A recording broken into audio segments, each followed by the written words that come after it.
Hello guys, welcome back to super Desai sisters. आज हम एक स्टफिंग बनाएंगे। उसमें से हम घारी और वेडमी दोनों ही बनाएंगे।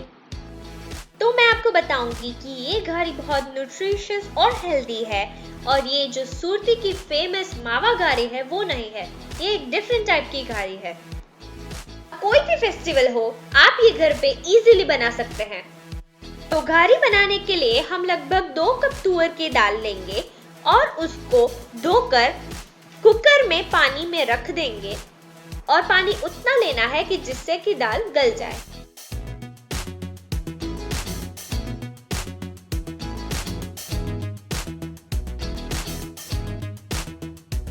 हम हमारी दाल में शुगर ऐड करेंगे, और इसका रेशियो इस हिसाब से लेना है कि 1 कप दाल हो तो 1.5 कप शुगर ऐड करनी है।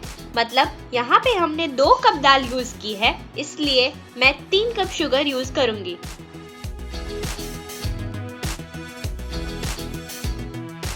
आंच को मीडियम पे रख के ही कंटिन्यूअसली स्टर करना है।